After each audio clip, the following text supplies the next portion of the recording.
จริงพิสูจน์ได้ทนต่อการพิสูจน์มาถึง 2,600 กว่าปีแล้วไม่มีใครที่จะมาคัดค้านได้เราก็ยังต้องศึกษานะครับเพราะอะไรก็เพราะว่าเราอยากจะพ้นทุกข์ตามที่พระพุทธเจ้าได้สั่งสอนเอาไว้เราไม่อยากจะพ้นทุกข์เพราะว่าคำสั่งสอนของคนอื่นนะครับที่บอกว่าไม่ใช่คำสั่งสอนของพระพุทธเจ้าแต่เป็นคำสั่งสอนของในนั้นองค์นี้องค์นั้นนะเราไม่เอานะเราเอาเฉพาะคำสั่งสอนของพระสัมมาสัมพุทธเจ้าแล้วจะเอาจากไหนนะครับเอาจากไหนเราก็เอาจากหนึ่งก็คือพระไตรปิฎกหรือพระบาลีที่พระสาวกทั้งหลายได้สืบทอดกันมาตั้งแต่หลังจากที่พระพุทธองค์ได้ปรินิพพานไป3 เดือนได้มีการทำสังคายนาครั้งแรกนะครับที่พระมหากัสสปะนะครับปรารภในเรื่องของภิกษุที่เป็นภิกษุบวชเมื่อแก่นะครับกล่าวจ้วงจาบพระธรรมวินัยนะครับก็คือสุภัททะนะครับสุภัททะภิกษุนะครับเป็นบรรพชิตบวชในศาสนาของพระสัมมาสัมพุทธเจ้านี่แหละติดตามพระมหากัสสปะนะครับก็ยังสามารถที่จะกล่าวจ้วงจาบพระพุทธองค์ได้พระพุทธองค์ปรินิพพานไปแค่7 วันนะครับบุคคลประเภทนี้ก็ยังมีอยู่นะมีมาตั้งแต่สมัยพุทธกาลแล้วไม่ใช่จะเพิ่งมีหรือว่ากำลังจะมีนะมีมาตั้งแต่พระพุทธองค์ปรินิพพานไปได้แค่7 วันเท่านั้นเองนะครับเพราะฉะนั้นพระมหากัสสปะก็มองเห็นถึงความยั่งยืนในเรื่องของพระพุทธศาสนาความดำรงอยู่ในพระธรรมคำสั่งสอนที่เป็นพระสัทธรรมของพระพุทธเจ้านำออกจากทุกข์ได้จริงจำเป็นที่จะต้องมีการทำสังคายนาเพื่อจะทำให้บุคคลที่ไม่ยึดถือคำสั่งสอนของพระสัมมาสัมพุทธเจ้าออกไปจากพระศาสนานะครับภิกษุที่เขาเรียกว่าขี้ริ้วนะขี้ริ้วภิกษุขี้ริ้วนะครับให้ออกไปจากศาสนานี้นะให้มีแต่พระภิกษุสงฆ์ที่รักษาพระพุทธศาสนาตามคำสั่งสอนของพระสัมมาสัมพุทธเจ้านะครับครั้งที่แล้วผมก็ได้พูดถึงเรื่องของการทำสังคายนาในครั้งที่1ก็พูดไปแล้วนะครับก็คือที่เก่าปรารภเรื่องของพระสุภัททะนะครับภิกษุแก่นะครับที่เก่าจ้วงจาบในเรื่องของพระพุทธศาสนานะครับเราไปดูรายละเอียดในสไลด์กันนะครับครั้งที่แล้วได้พูดไปนะครับตรงนี้ครั้งที่แล้วผมได้พูดไปแล้วนะครับเรื่องของการทำสังคายนานะสังคายนาการร้อยกองพระธรรมวินัยนะครับพระธรรมก็คือข้อธรรมทั้งหลายนะครับการทำสังคายนาครั้งแรกเราไม่ได้เรียกว่าเป็นพระไตรปิฎกแต่เราเรียกว่าพระธรรมวินัยนะครับพระธรรมก็จะมีอยู่64,000 พระธรรมขันธ์นะครับแล้วก็พระวินัยก็จะมีอยู่ 21,000 พระธรรมขันธ์นะพระวินัยนะครับพระวินัยนี้ผู้ที่เป็นผู้ที่ตอบคำถามก็ได้แก่พระอุบาลีแต่พระธรรมเนี่ยก็ผู้ที่ตอบคำถามคือพระอานนท์นะพระอานนท์ก็เป็นพุทธอุปถากของพระสัมมาสัมพุทธเจ้านะครับไม่ใช่อานนท์ที่ไหนนะครับในที่นี้คือพระอานนท์ที่เป็นพุทธอุปถากของพระสัมมาสัมพุทธเจ้าตลอด20 ปีหลังนะครับ25 ปีหลังนะครับเพราะพระอานนท์เนี่ยได้รับตำแหน่งเป็นผู้ดูแลแล้วก็อุปถากพระสัมมาสัมพุทธเจ้าเมื่อพระพุทธศาสนาดำเนินไปได้20 ปีนะครับ20 ปีนะครับพระพุทธองค์ทรงอยู่ในสั่งสอนเวนยศาสตร์ถึง45 ปีนะครับเพราะฉะนั้นก็พระอานนท์ก็เป็นพุทธอุปถากของพระสัมมาสัมพุทธเจ้าอยู่25 ปีหลังนะครับตั้งแต่นั้นจนถึงปรินิพพาน นะครับเพราะก่อนหน้านั้นไม่มีผู้ที่อุปถากพระพุทธเจ้าโดยตำแหน่งนะครับก็จะมีพระภิกษุสงฆ์ที่เวียนกันมาดูแลมาอุปถากนะครับก็มีหลายท่านด้วยกันนะครับมีตั้งแต่มีที่น่าสังเกตก็คือยังมีบุคคลที่เป็นมิจฉาทิฏฐิอย่างเช่นสุนัขขตะลิปชีวีนะครับก็เคยเป็นคนที่ติดตามแล้วก็อุปถากพระสัมมาสัมพุทธเจ้านะครับก็แปลกดีนะเพราะสุนัขขตะลิปชีวีเนี่ยเป็นผู้ที่ตอนหลังเนี่ยเป็นผู้ที่ลาสิกขาไปเป็นมิจฉาทิฏฐินะครับนะเราก็มาดูตรงนี้มีรายละเอียดที่พูดถึงก็คือมีพระภิกษุสงฆ์นะครับ500 องค์นะครับเป็นผู้ที่สวดรับรองคำถามแล้วก็คำตอบของพระอุบาลีแล้วก็พระอานนท์นะครับพระภิกษุสงฆ์เหล่านี้เป็นพระภิกษุสงฆ์ที่พระพุทธองค์บวชให้นะครับแล้วก็เป็นภิกษุสงฆ์ที่มีอภิญญา6นะครับอภิญญา6นะครับแล้วก็มีปฏิสัมภิทา4แล้วก็มีวิโมกข์8เป็นผู้ที่สามารถจะแสดงอิทธิฤทธิปาฏิหาริย์ได้นะครับอันนี้มาได้อย่างไรนะก็มาได้จากการที่พระมหากัสสปะเป็นผู้ที่เลือกมานะครับเลือกมาให้ทำสังฆยนาแล้วก็ทำที่ไหนก็ทำที่ถ้ำสัตบันนะครับคูหานะครับข้างคูหาภูเขาเวภาละนะครับบรรพตนะที่เมืองอะไรเมืองราชคฤห์นะเมืองราชคฤห์ก็คือเมืองที่พระเจ้าอาชาติศัตรูนะครับเป็นพระมหากษัตริย์อยู่เป็นผู้อุปถัมภ์ในการทำสังฆยนาในครั้งนั้นแล้วก็ห้ามภิกษุทั้งหลายที่ไม่เกี่ยวข้องกับการทำสังฆยนาคือนอกจากภิกษุ500 รูปนี้แล้วนะห้ามภิกษุทั้งหลายไม่ให้จำพรรษาในเมืองราชคฤห์นะครับให้ไปจำพรรษาที่อื่นนะครับเอาไว้เฉพาะพระภิกษุที่จะทำสังฆยนาเท่านั้นที่มีสิทธิ์จะจำพรรษาอยู่ในราชคฤห์นะครับในเมืองราชคฤห์ใช้เวลาอยู่7 เดือนนะครับกว่าจะสำเร็จได้นะครับอันนี้คือการทำสังฆยนาครั้งที่1นะครั้งที่1ทำเมื่อพระพุทธศาสนาพระพุทธองค์นะครับพระพุทธองค์หรือพระพุทธเจ้าเนี่ยปรินิพพานไปแล้ว3 เดือนนะอันนี้ก็มีการทำสังฆยนารวบรวมพระธรรมวินัยนะครับต่อไปในครั้งที่2นะในครั้งที่2ก็คือหลังจากที่พระพุทธองค์ปรินิพพานไปแล้ว100 ปีนะครับการที่จะต้องทำก็เพราะว่ามีพระภิกษุสงฆ์ชาว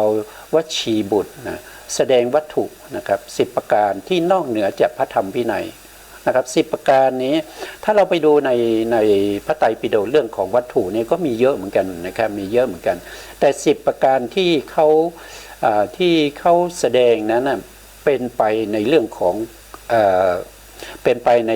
งหวังในเรื่องของลาภสักการะนะวัตถุที่เราศึกษาก็จะมีที่เป็นเขาเรียกว่าวัตถุรูปอย่างเงี้ยนะครับวัตถุรูปวัตถุธรรมนะแล้วก็บุญกิริยาวัตถุ10นะครับแล้วก็คาถาวัตถุนะครับแล้วก็มีเยอะๆนะครับมีอยู่หลายอยู่นะครับมีเยอะอยู่นะครับที่ว่าจะมี4 อย่างนั้นไม่ใช่นะก็เคยพูดว่าจะมีอยู่4 อย่างเท่านั้นไม่จริงอันนั้นก็ขอแก้นะครับขอแก้ไขนะว่าแต่วัตถุในที่นี้ที่เขาที่ภิกษุชาววัชีบุตรเนี่ยเป็นผู้แสดงเป็นวัตถุที่พระพุทธองค์ไม่ได้แสดงแล้วก็เป็นวัตถุประเภทที่หวังลาภสักการะที่เกี่ยวกับเรื่องของลาภสักการะนะครับทั้งหลายเนี่ยที่เกี่ยวกับเรื่องของลาภสักการะก็แล้วกันนะครับเขาแสดงเพื่อให้ได้มาซึ่งลาภสักการะอันนั้นไม่ถูกนะครับ ในยุคนั้นสมัยนั้นก็จะมีภิกษุที่แสดงวัตถุประเภทหวังลาภสักการะเนี่ยมีเยอะเพราะฉะนั้นพระเลวตะนะครับพระเลวตะก็มาพิจารณาร่วมกับพระภิกษุสงฆ์ที่เป็นที่ปฏิบัติดีปฏิบัติชอบนะครับเป็นพระอริยบุคคลนะครับเป็นบุคคลที่มีอภิญญานะครับมีอภิญญานะครับแล้วก็มีปฏิสัมภิทามีวิโมกข์นะครับวิโมกข์8พวกนี้นะครับในสมัยพศ1001ยังมีอยู่นะครับแต่เพียงว่าครั้งที่2เนี่ยเป็นบุคคลที่ไม่ได้บวชโดยตรงกับพระสัมมาสัมพุทธเจ้านะครับไม่ได้บวชโดยตรงนะครับเพราะว่าผ่านไปแล้ว100ปีนะครับก็ผู้ที่ตอบก็คือได้แก่พระสัพพกาลีมีนะครับพระสัพพกาลีมีผู้ที่เป็นประธานก็คือพระยศกากันทกะบุตรนะครับใช้ภิกษุร่วมกันในการที่สวดรับรองคำถามและคำตอบอยู่700องค์700องค์นี้ก็เป็นพระภิกษุที่เป็นพระอรหันต์นะครับแล้วก็มีอภิญญา6นะครับปฏิสัมภิทา4วิโมกข์8นะในสมัยนั้นนะสมัยนั้นผู้ที่อุปถัมภ์ก็คือได้แก่พระเจ้ากาลาสกราชนะครับใช้เวลาทำอยู่8เดือนนะใช้เวลาทำอยู่8เดือนนะทำที่ไหนทำที่เมืองไผ่สาลีนะวัดชีนะครับรัฐวัดชีเนี่ยนะประเทศอินเดียนะครับใช้เวลาอยู่8เดือนก็สำเร็จนะครับสำเร็จสมัยนี้ยังไม่มีการจดบันทึกนะครับคือการเป็นการสืบต่อโดยการท่องจำนะครับสืบต่อกันมาเรื่อยๆนะครับต่อมานะครับต่อมาครั้งที่3เนี่ยนะครับครั้งที่3ก็พศประมาณ234นะครับ234เนี่ยก็มีการทำสังฆยนัยอีกครั้งหนึ่งนะครับก็คือ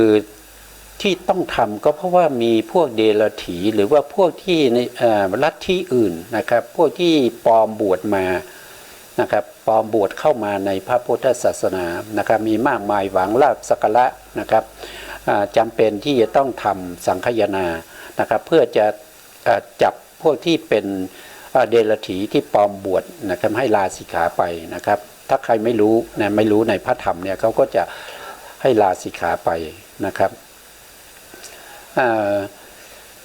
ครั้งที่3เนี่ยผู้ที่เป็นผู้ถามก็ได้แก่พระโมคคัลลีนะพระโมคคัลลีบุตติสะเถระนะอันนี้ก็อยู่ในสมัยของพระเจ้าอโศกนะพระเจ้าอโศกมหาราชนะครับภิกษุทำก็อยู่ในเมืองปัตตลีบุตรนะครับปัตตลีบุตรก็อยู่ใกล้กับแม่น้ำที่ขั้นระหว่างปัตตลีบุตรกับวัดชีหรือไผ่สาลีนะครับไผ่สาลีนะครับพระโมคคัลลีบุตรเถระนะครับเป็นโทษทีนะครับเป็นประธานนะครับผู้ตอบนะครับโทษทีผู้ตอบคำถามก็ได้แก่พระภิกษุที่จำพรรษาอยู่ในปัตตลีบุตรนะครับทั้งหมดเลยนะแล้วก็มีเท่าไหร่ละมีอยู่ 1,000 นะมีอยู่ 1,000 รูปพระเจ้าอโศกมหาราชนี่เป็นผู้ที่อุปถัมภ์ในครั้งนั้นทำอยู่9เดือนนะครับ9เดือนก็สำเร็จนะครับก็ยังทำที่ประเทศอินเดียนั่นเองก็คือรัฐมคธนะครับเมืองปัตตลีบุตรนะอันนี้เป็นครั้งที่3ที่เราได้ศึกษาไปนะครับนี่เป็นครั้งที่4นะครับครั้งที่4เนี่ยก็อยู่ในพศ236นะครับซึ่งผ่านมาแค่จากครั้งที่3ผ่านมาถึงที่จะทำตรงนี้แค่2ปีเองนะครับจาก234นะมาเป็น236นะครับทำที่ไหนทำที่ประเทศศรีลังกานะครับประเทศลังกานะทำไมต้องทำที่นั่นนะครับก็เพราะว่าพระภิกษุสงฆ์ที่ประเทศศรีลังกาเนี่ยที่พระเจ้าอโศกท่านได้ส่งไปเผยแผ่พระพุทธศาสนาเนี่ยประเทศศรีลังกาเนี่ยเขาต้องการให้พระพุทธศาสนาเนี่ยตั้งมั่นในศรีลังกา ก็เลยมีการทำสังคายนาที่ศรีลังกานะครับมีการทำสังคายนาที่ศรีลังกาผู้ที่เป็นผู้ถามก็คือได้แก่พระมหาหินทะเถระนะครับและผู้ตอบก็คือพระอาริยถะนะอาริถะนะอาริถะพระอาริถะเป็นผู้ตอบนะครับประธานก็คือได้แก่พระมหาพระมหินทะเถระนะภิกษุที่ร่วมกันทำสังฆยานาในครั้งนั้นก็มีถึง 68,000 รูป 8,000 องค์นะครับ 8,000 องค์นะครับแล้วก็พระเจ้าเทวานันปิยติสะเนี่ยเป็นผู้ที่อุปถัมภ์นะเป็นกษัตริย์ที่อยู่เมืองศรีลังกานะครับนะทำอยู่10 เดือนก็เสร็จนะครับก็เสร็จนะครับทำที่ไหนก็ถูปาลามะเมืองอนุลาทบุรีประเทศลังกานะอันนี้ก็ทำครั้งที่4นะครับอันนี้ก็ผ่านไปเพราะว่าครั้งที่แล้วได้พูดรายละเอียดไปแล้วนะครับครั้งที่5ยังครั้งนี้เป็นครั้งที่5นะครับ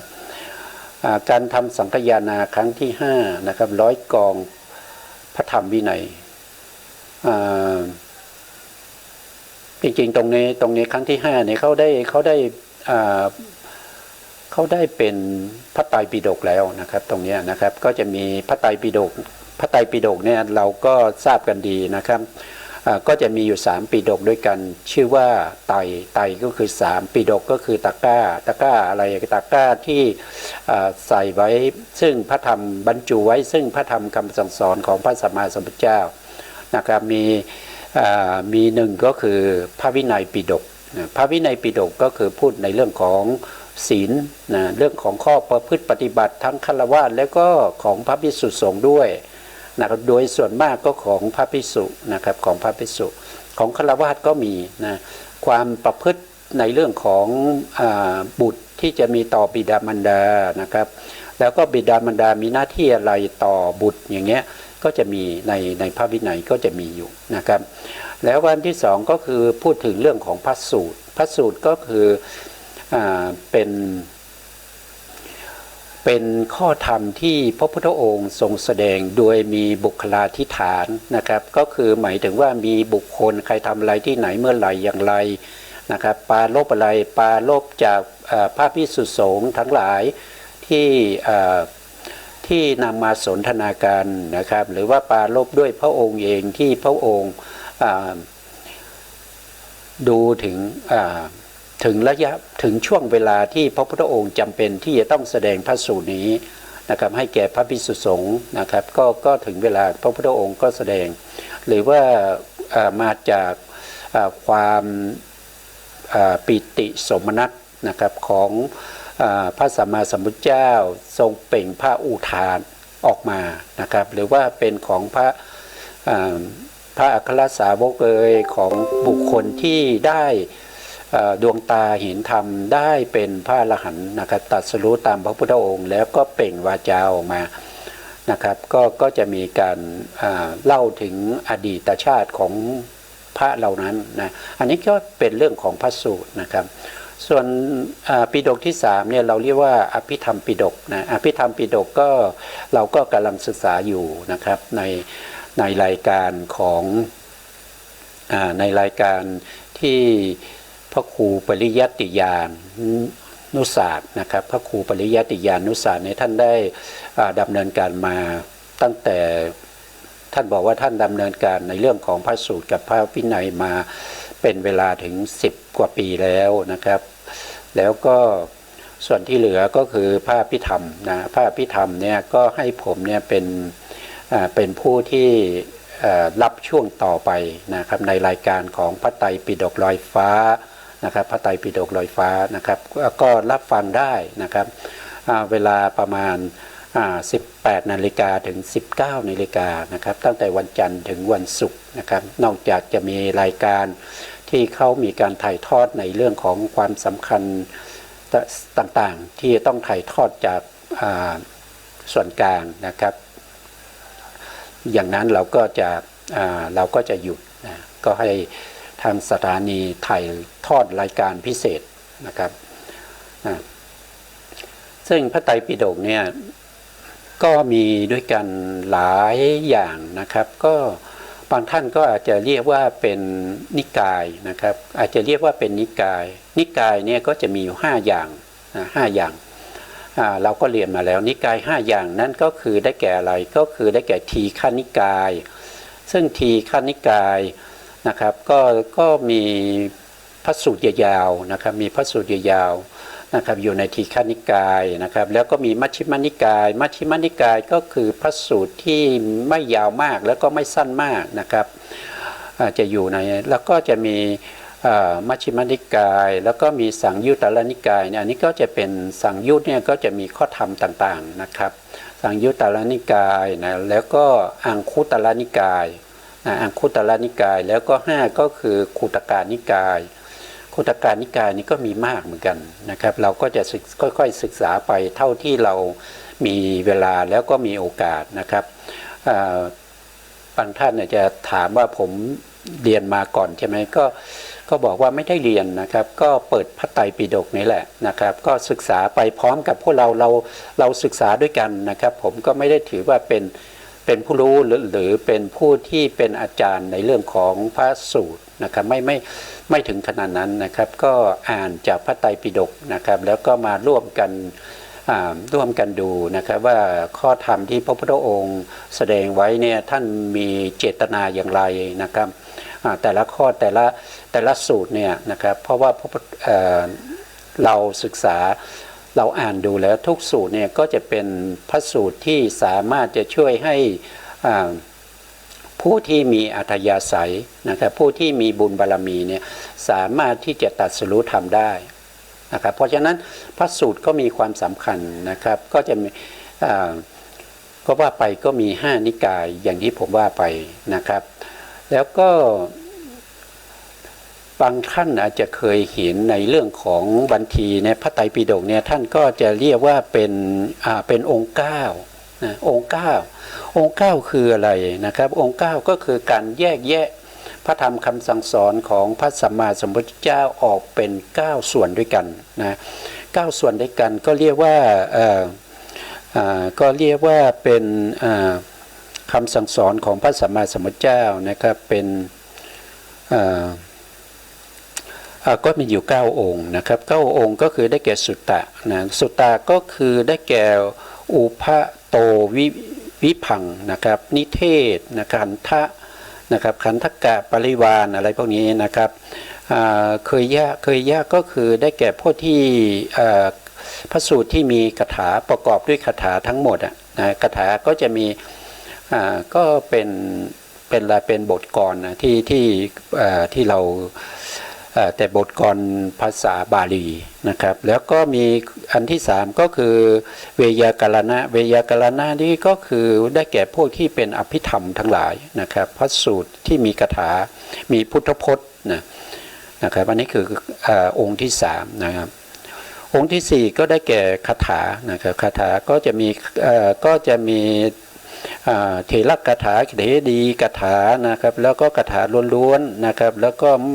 บางทีก็ไม่มีชื่อสูตรนะไม่มีชื่อพระสูตรนะครับในสุตตานิบาตนะแล้วองค์ที่5ก็ได้แก่อุทานก็จะมีอยู่82สูตรนะครับอันนี้ก็เป็นอุทานมาจากปิตินะปิติก็คือความสมนัสความเอิบอิ่มล้นออกมาจากพระทัยของพระสัมมาสัมพุทธเจ้าก็จะมีการอุทานออกมา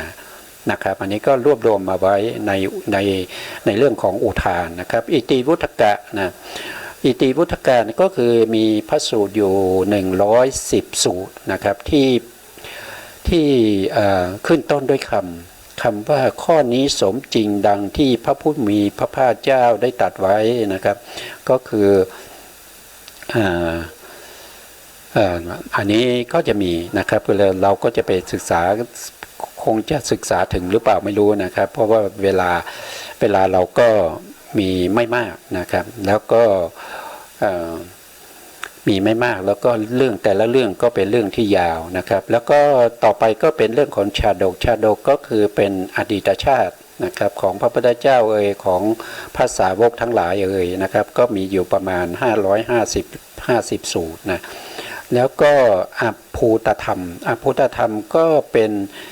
พระสูตรที่มีปฏิสัญยุตด้วยอัจฉริยะอัปภูตธรรมนะครับอันนี้ก็ยัง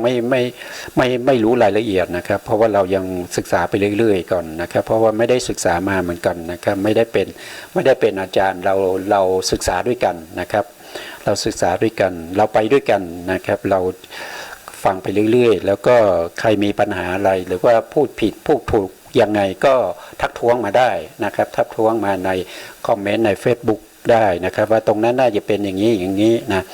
ก็สามารถที่จะคอมเมนต์มาได้นะครับแล้วก็ข้อที่9นะครับก็จะเรียกว่าเป็นเวทัมละนะครับเวทัมละก็คือเป็นระเบียบคำถามคำพูดที่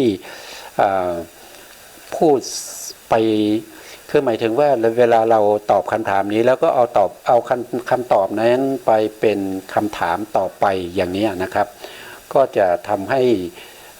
ห้เราเนี่ย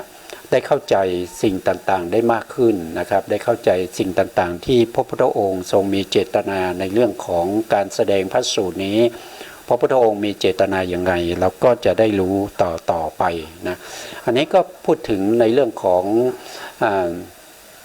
พระสัทธรรมนะครับพระสัทธรรมคือคำสั่งสอนของพระสัมมาสัมพุทธเจ้านะครับแล้วก็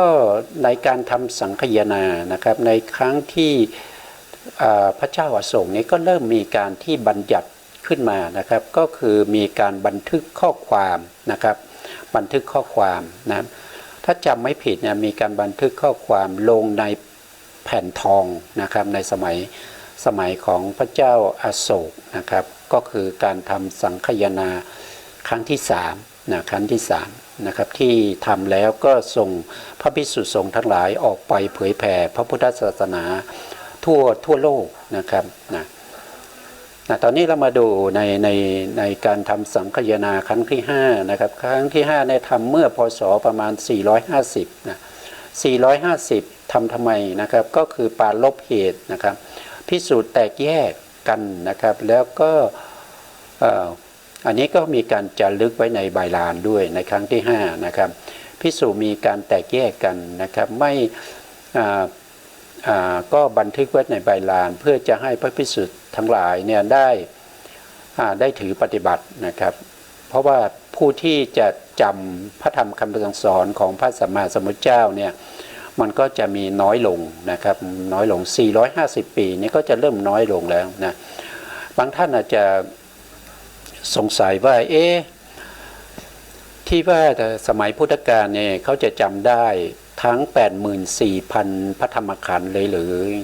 ก็ตอบว่าใช่นะครับจำได้มากกว่านั้นอีกจำได้มากกว่า84,000 พระธรรมขันธ์อีกนะครับเพียงแต่ว่า 84,000 พระธรรมขันธ์เนี่ยเป็นคำสั่งสอนที่พระภิกษุสงฆ์ทั้งหลายสวดพร้อมกันนะครับเหมือนกันไม่มีเสียงต่างกันไม่มีอักขระที่ผิดเพี้ยนไปนะครับส่วนที่เหลือจะ 84,000 พระธรรมขันธ์เนี่ยท่านก็มาสังคายนาหลังจากทำสังคายนาพระไตรปิฎกเรียบร้อยแล้ว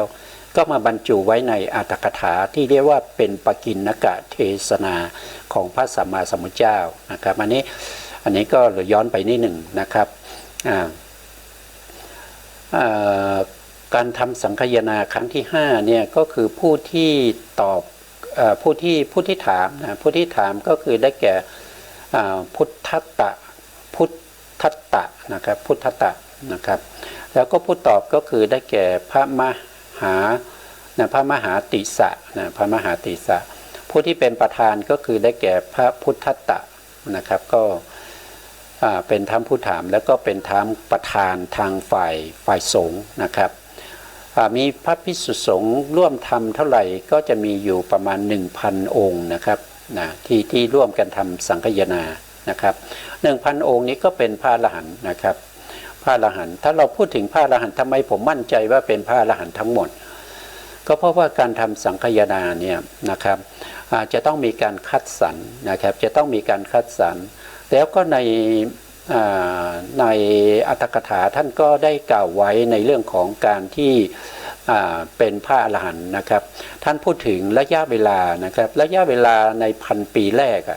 ก็คือตั้งแต่พระพุทธองค์ปรินิพพานไปนะครับจนถึงพศ1000เนี่ย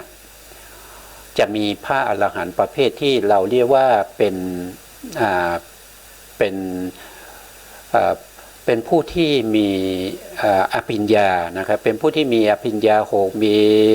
ปฏิสัมภิทา4มีวิโมกข์8นะครับพวกนี้มีอยู่นะครับมีอยู่ในช่วงพศ1000นะครับมีอยู่ช่วงพศ1000นะครับแต่ในพศแค่450นะครับก็ยังมีพระอรหันต์ประเภทที่เป็นผู้ที่ได้ทั้งโลกิยะอภิญญาแล้วก็ได้ทั้งโลกุตระอภิญญายังมีอยู่นะครับเป็นพระอรหันต์นะครับต่อมา1,000 ปีที่2นะครับก็คือเริ่มตั้งแต่พศ1001เป็นต้นไปนะครับจนถึงพศ2000อันนี้อยู่ในช่วงที่2นะอยู่ในช่วงที่2เนี่ยท่านบอกว่าช่วงนี้พระอรหันต์ยังมีอยู่แต่พระอรหันต์ที่มีอภิญญา6ปฏิสัมภิทา4วิโมกข์8เนี่ยไม่มีท่านบอกอย่างนั้นนะท่านบอกว่าไม่มีนะครับพศตั้งแต่ช่วงพศ2000เนี่ยไม่มีบุคคลประเภทนี้นะครับนั่นก็แสดงว่ามีแต่พระอรหันต์ประเภทที่เป็นสุขวิปัสสกะก็คือเป็นผู้ที่เจริญในเรื่องของวิปัสสนาโดยตรงนะครับไม่ได้โลกิยะอภิญญานะครับไม่ได้โลกิยะอภิญญาไม่มีวิโมกข์8ไม่มีปฏิสัมภิทา4นะครับไม่มีอภิญญา6นะครับเป็นพระอรหันต์ประเภทที่ไม่มีฤทธิ์นะครับอยู่ในช่วง 2,000 ปีนะครับ 2,000 ปีนะครับ3,000 ปีเราอยู่ในช่วงนี้พอดีนะครับก็คือตั้งแต่พศ2001ไปจนถึงพศ3000นะช่วงนี้เป็นช่วงที่ไม่มีพระอรหันต์นะครับอันนี้มันมีอยู่ในอรรถกถานะครับอรรถกถานะครับไม่มีพระอรหันต์นะมีแต่พระอนาคามีพระอนาคามีพระสกทาคามีแล้วก็พระโสดาบันยังมีอยู่ในช่วงพศ3000นะในช่วงพศ3000นะครับยังมีอยู่นะยังมีอยู่แต่ไม่ได้เป็นพระอรหันต์ประเภทไม่มีพระอรหันต์นะมีพระอนาคามีพระสกทาคามีแล้วก็พระโสดาบันนะมีนะแล้วก็1,000 ปีที่4นะ1,000 ปีที่4เนี่ยท่านบอกว่าแม้กระทั่งพระอนาคามีก็ไม่มีแล้วนะครับก็จะมีเฉพาะในส่วนที่เป็นพระสกทาคามีกับพระโสดาบันนะครับก็มีพระอริยบุคคลอยู่แค่2นะถ้าว่าโดย2ก็โดยว่าโดยบุคคลนะว่าโดยบุคคลนะแต่ถ้าว่าโดยจริงๆแล้วถ้าเรานับตัวบุคคลจริงๆแล้วก็จะมีอยู่4ใช่ไหมครับก็จะมีพระโสดาปัตติมรรคนะครับก็คือเป็นบุคคลที่กำลังได้อรหันตมรรคเนี่ยเราเรียกว่าโสดาปัตติมรรคบุคคลนะครับหลังจากนั้นก็จะเป็นโสดาปัตติผลถ้าเป็นโสดาปัตติผลเนี่ยเราก็เรียกว่าเป็นโสดาบันนะโสดาบันก็จะมีชีวิตตั้งแต่ได้โสดาปัตติมรรคไปจนถึงจุติก็คือตายนั่นเองนะอันนี้ก็เป็นโสดาบันนะโสดาบันแล้วก็ถ้าเป็นสกทาคามีก็มี2บุคคลเหมือนกันนะครับก็มีสกทาคามีมรรคบุคคล1แล้วก็สกทาคามีผลบุคคล1นะครับก็จะมีอยู่4บุคคลในพศ4000ในพศ4000นะตั้งแต่พศ3100จนถึง4000เนี่ยก็จะมีพระอริยบุคคลประเภทนี้นะครับแล้วจาก 4,000 ไปจน 5,000 ที่พระพุทธศาสนาของเราจะหมดไปจากจักรวาลนี้เลยนะครับคือพูดถึงจักรวาลเลยไม่ต้องพูดถึงโลกแล้วนะครับเพราะว่ามันไม่มีละนะไม่ว่าจะเกิดเป็นไปเกิดที่ไหนก็ตามนะครับไม่มีละนะครับก็จะมีอยู่ ก็จะมีเฉพาะโสดาบันนะครับก็เป็น2บุคคลก็คือโสดาปัตติมรรคกับโสดาปัตติผลนะพศ4,000จนถึง 5,000นะพศท้ายๆ 5,000น่าจะไม่มีแล้วนะครับพศท้ายๆ 5,000เนี่ยมนุษย์เราก็จะมีอายุเฉลี่ยนี่น้อยมากนะครับก็คืออายุกลับของมนุษย์ก็จะอยู่ที่50 ปีแล้วก็ตายนะครับปัจจุบันเรามีอายุเฉลี่ยอยู่ที่75นะครับ74 ปีถึง75 ปีเรียกว่าอายุกลับนะเรียกว่าอายุกลับก็อยู่ในช่วงนี้นะก็อยู่ในช่วงนี้ก็ยังมีพระอนาคามีอยู่นะครับอันนี้พูดตามอรรถกถานะครับไม่ได้พูดด้วยคิดเอาเองนะไม่ได้พูดด้วยการคิดเอาเองนะพูดตามอรรถกถาอรรถกถาคืออะไรอรรถกถาคือเป็นคัมภีร์ชั้นที่2นะครับชั้นที่1คือพระไตรปิฎกนะพระไตรปิฎกคือชั้นที่1เป็นพระบาลีนะครับชั้นที่2เรียกว่าอรรถกถาอรรถกถานี่เป็นคัมภีร์ที่ขยายความพระไตรปิฎกนะครับก็คือหมายถึงว่าเราไปอ่านพระไตรปิฎกแล้วเราไม่เข้าใจตรงนี้หมายความว่าอย่างไรก็จะมีผู้ที่เข้าใจเนี่ยมาอธิบายไว้นะเขาไม่ได้อธิบายในพระไตรปิฎกนะแต่เขายกข้อความนะมาไว้ในอรรถกถาแล้วก็อธิบายข้อความนั้นว่าข้อความนี้ที่ยกมาจากพระสูตรนั้นนะครับข้อนั้นนะ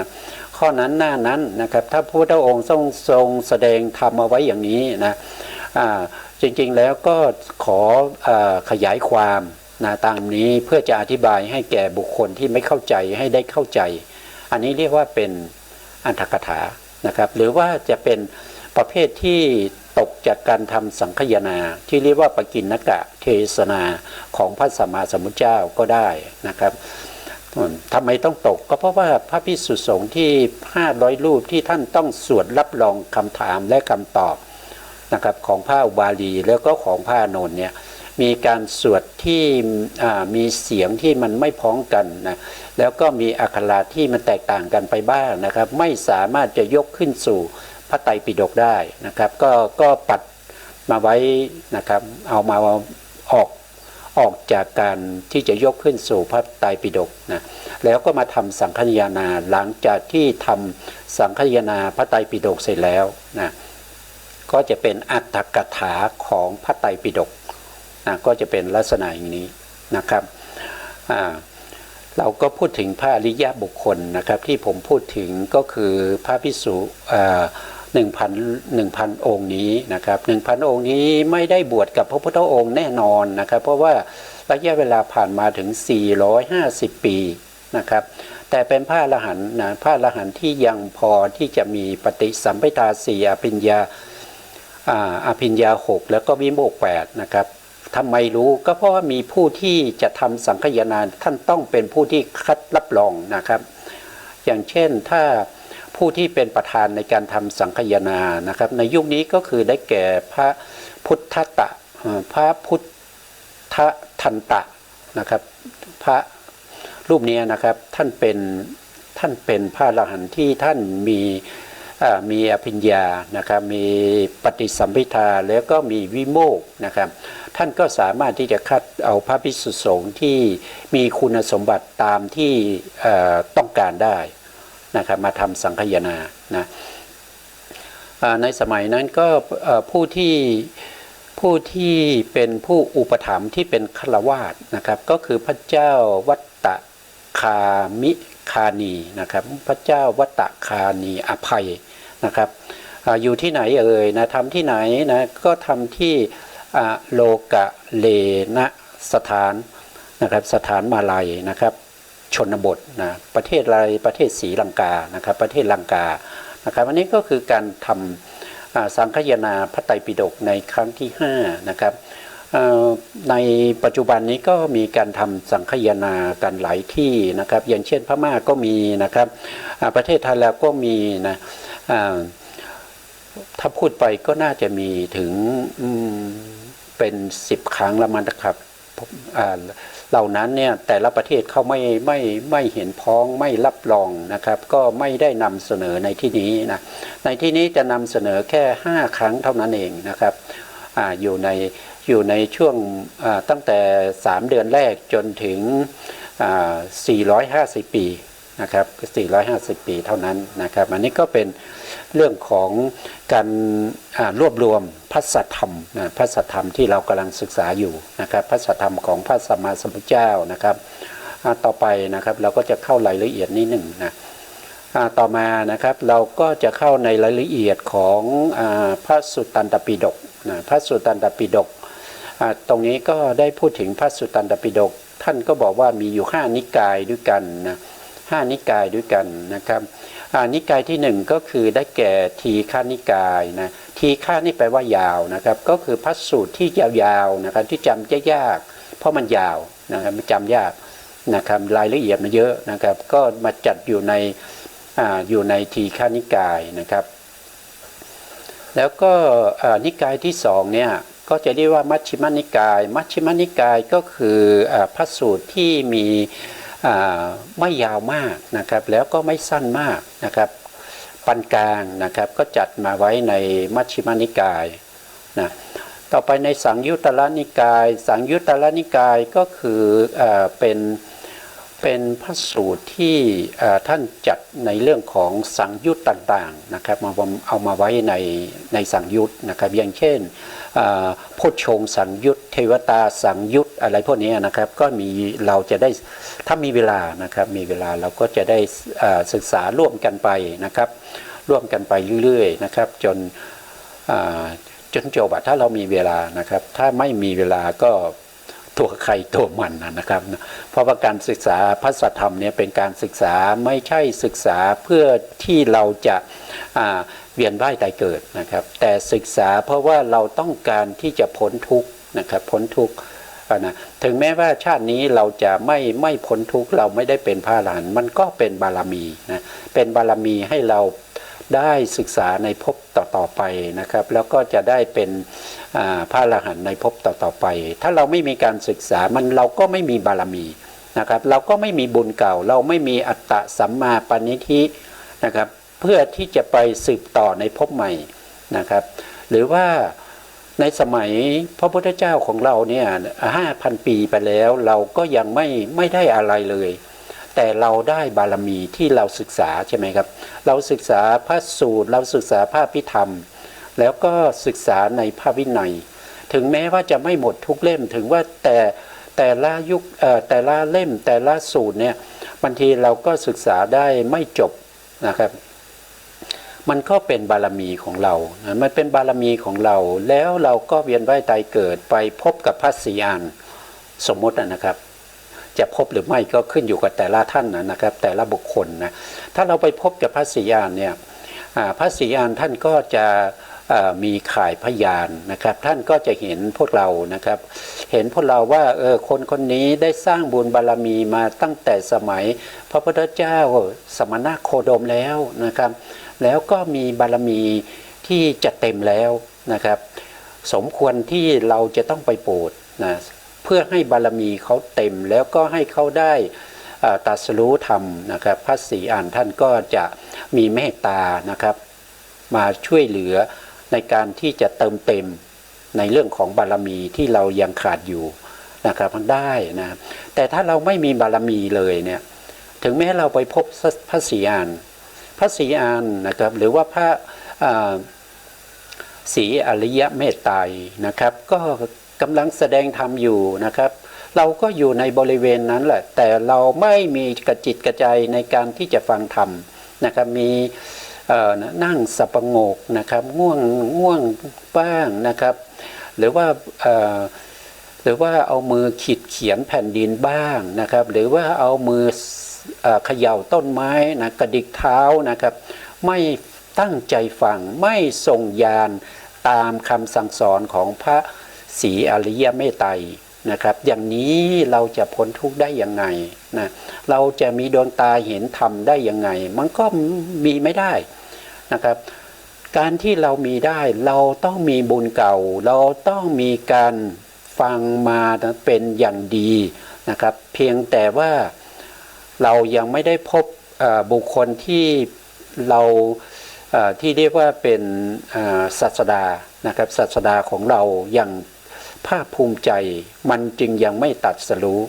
นะครับแต่เมื่อพระศรีอานมาโปรดเนี่ยนะครับเราก็สามารถจะตรัสรู้ทำได้โดยง่ายไม่จำเป็นนะไม่จำเป็นที่เราต้องไปเดินจงกรมแล้วก็นั่งสมาธิให้ปวดขานะครับปวดหลังปวดเอวต่างๆเนี่ยก็ไม่จำเป็นนะเพราะเรามีบารมีมาแล้วนะพระศรีอริยเมตไตรก็บอกว่าท่านคนนี้เนี่ยได้สะสมบารมีมายาวนานนะครับหรือว่าบางท่านอาจจะสะสมบารมีมาตั้งแต่พระพุทธเจ้าองค์ก่อนนะครับที่ชื่อว่า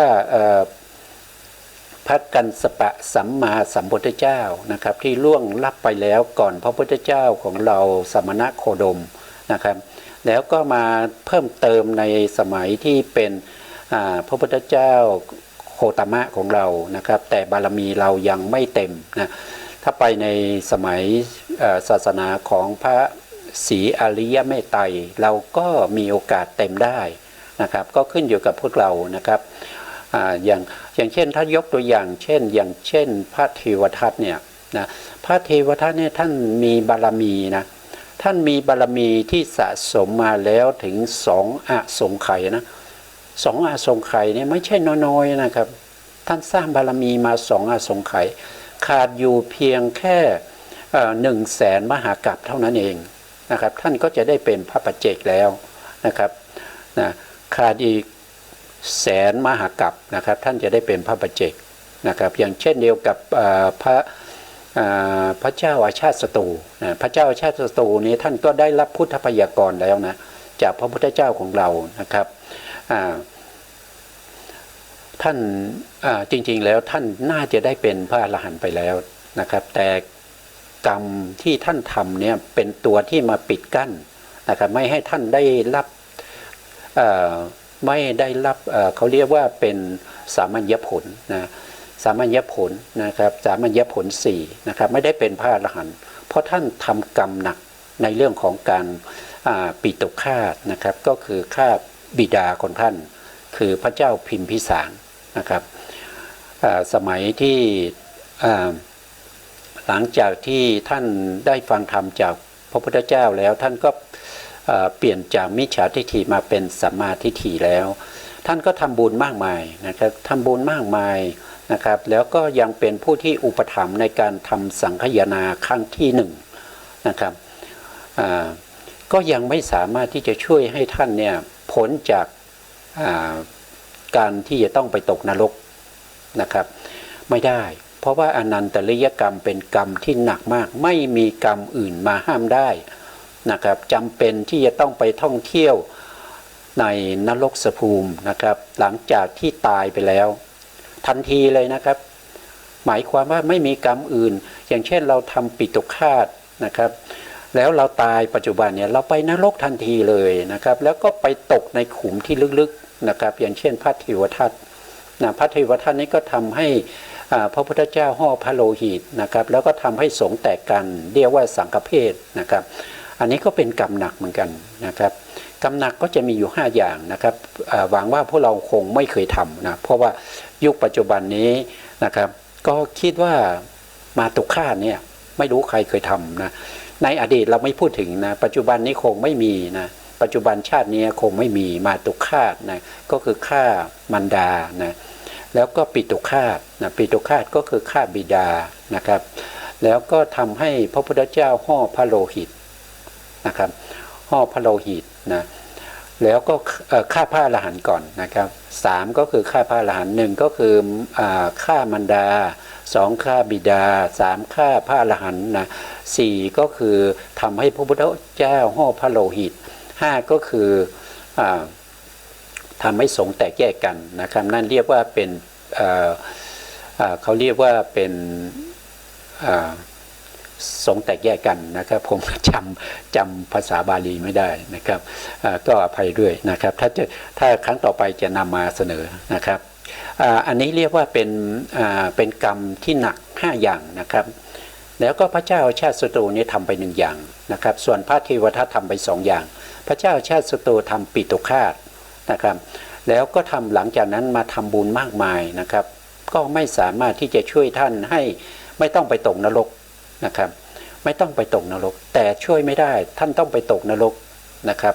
การทำเป็นประธานในการอุปถัมภ์ดูแลพระภิกษุสงฆ์ทั้งหลายในการทำสังฆยนาก็ไม่สามารถช่วยท่านได้แต่ทำให้ท่านไม่ต้องไปเกิดในมหาเวจีนรกนะครับเพียงแต่มาเกิดในเขาเรียกว่าเป็นโลหะกุมพีนรกก็คือถูกต้มอยู่ในกระทะทองแดงนะครับท่านบอกว่าเมื่อตกไปแล้วจะตกเข้าไปในน้ำร้อนเนี่ยนะครับแล้วก็จะจมลงไปนะครับจมลงไปแล้วก็จะโผล่มาอีกทีก็ใช้เวลานานถึง 36,000 ปีนะครับนะจมจากผิวน้ำลงไปนะครับแล้วก็โผล่ขึ้นมาอีกทีก็ใช้เวลาถึง36,000 ปีนะครับอันนี้ก็ทุกข์ทรมานนะครับทุกข์ทรมานส่วนพระเทวทัตนี้ท่านทำ2 อย่างนะครับท่านก็ไปตกมหาเวจีนรกนะครับ2 ท่านนี้จะได้เป็นพระปัจเจกนะครับส่วนพระเทวทัตสร้างบารมีมาแล้ว2 อาสงไขยขาดอยู่แค่แสนมหากัปแต่ถ้าพระเจ้าอาชาติศัตรูนี้ยังไม่ได้สร้างบารมีแต่ได้รับพุทธพยากรณ์แล้วต้องไปสร้างบารมีอีก2 อาสงไขยกับแสนมหากัปก็จะได้เป็นพระปัจเจกนะพระปัจเจกก็คือบุคคลที่รองมาจากพระสัมมาสัมพุทธเจ้าพระปัจเจกเป็นบุคคลที่ตรัสรู้ธรรมเองนะครับตรัสรู้ธรรมเองแล้วก็เป็นบุคคลที่ไม่ได้ฟังธรรมจากผู้อื่นตรัสรู้ธรรมด้วยตัวเองเข้าใจสภาวธรรมทั้งหลายเข้าใจในเรื่องของผัสสะธรรมชาติที่กระทบเวทนาธรรมชาติที่สวยอารมณ์สัญญาธรรมชาติที่จำอารมณ์นะครับจิตธรรมชาติที่น้อมรู้อารมณ์นะครับอารัมมนาวิชานะนะอย่างเงี้ยท่านรู้แต่ท่านจะบัญญัติคำขึ้นมากำกับสภาวธรรมเหล่านี้ไม่ได้นะครับคือท่านไม่ได้บรรลุที่เราเรียกว่าเยยธรรม5 ประการนะครับข้อสุดท้ายที่ว่าเป็นบัญญัติที่เป็นอัฏฐบัญญัติสัทธบัญญัติเนี่ยท่านไม่ได้รู้เรื่องนี้เลยนะครับเพราะฉะนั้นท่านก็ไม่สามารถที่จะนำเอาสิ่งที่ตัวเองได้ประสบพบเจอนะประไถ่ทอดให้คนอื่นเพื่อให้คนอื่นได้ตรัสรู้เพื่อให้คนอื่นได้ดวงตาเห็นธรรมตามที่ท่านเห็นไม่ได้นะครับเพียงแต่ท่านนะก็เป็นเนื้อนาบุญที่ล้ำเลิศนะครับใครทำบุญกับพระปัจเจกเนี่ยนะครับตั้งความปรารถนาสิ่งใดนะครับก็มักจะได้สิ่งนั้นนะสิ่งที่ตั้งความปรารถนาที่เป็นไปในทางที่เป็นบุญเป็นกุศลเป็นคุณธรรมเป็นจริยธรรมทั้งหลายนะไม่ใช่ตั้งความปรารถนาไปทางที่เป็นอกุศลนะครับถ้าไปอกุศลแล้วก็ไม่จำเป็นที่ต้องตั้งนะครับมันทำได้ตลอดเวลาอยู่แล้วเพราะว่าจิตเราเนี่ยมันน้อมไปสู่อกุศลตลอดเวลานะครับเผลอไม่ได้นะเผลอไม่ได้มันไปทันทีนะครับแต่ที่เราจะทำให้จิตของเราเนี่ยมีสติกำกับอยู่ตลอดเวลาอย่างเช่นเราสวดมนต์ไหว้พระอย่างเงี้ยนะเดี๋ยวมันก็จะฟุ้งซ่านออกไปแล้วนะครับถ้าเราชำนาญแล้วเราเบาจิตนะครับเราไม่ตั้งจิตให้ดีมันก็จะออกไปข้างนอกนะอันนี้ก็คืออะไรก็คืออกุศลแหละนะครับมันไปทุกที่นะไม่ว่าเราจะทำอะไรก็ตามนะครับสวดมนต์ไหว้พระมันก็มานะมันก็เข้ามาขัดขวางนะหรือว่าเราจะนั่งสมาธินะครับมันก็มาขัดขวางเราจะเจริญวิปัสสนามันก็มาขัดขวางเราจะทำอะไรมันมาตลอดเลยในสิ่งที่เราจำเป็นที่จะต้องใช้สตินะมันจะเข้ามาบ่อยมากเพราะฉะนั้นการตั้งสติให้มั่นคงเพื่อกำจัดเสียซึ่งนิวรณ์ทั้งหลายที่จะเข้ามาแทรกในขณะที่เราทำบุญนะครับก็เป็นการตั้งความปรารถนาตั้งความจิตที่ตั้งมั่นนะครับมีกำลังมีสมาธิในการที่จะไม่ให้อกุศลเข้ามาได้พวกนี้ก็จะเรียกว่าเป็นประเภทที่สังวรนะครับสังวร5อะไรพวกนี้นะครับเราก็คงจะได้ศึกษาต่อไปนะครับนะนิกาย5นะครับก็จะมีเมื่อกี้ถึงสังยุตแล้วนะครับสังยุตตานิกายนะครับแล้วก็นิกายที่4เรียกว่าอังคุตระนิกายนะอังคุตระนิกายนะครับก็จะมีเรื่องของ วัตถุต่างๆนะครับเปตาวัตถุอะไรเนี่ยก็จะอยู่ในลักษณะนี้นะครับแล้วก็มีพวกที่น่าจะมีพวกที่เป็นชาดกด้วยนะครับแล้วก็มีคุตกานิกายนะครับนิกายที่5คุตกานิกายก็คือนิกายที่พระธรรมคำสั่งสอนไม่ส่วนหนึ่งส่วนใดที่จัดเข้าในทีฆนิกายก็ไม่ได้มัชฌิมานิกายก็ไม่ได้สังยุตตนิกายก็ไม่ได้อังคุตรนิกายก็ไม่ได้ส่วนที่เหลือก็มาจัดอยู่ในคุตกานิกายนี้นะครับรวมแล้วก็มีอยู่5นิกายด้วยกันที่เราตั้งใจไว้ว่าจะศึกษาไปเรื่อยๆจนกว่าจะจบนะครับอันนี้ก็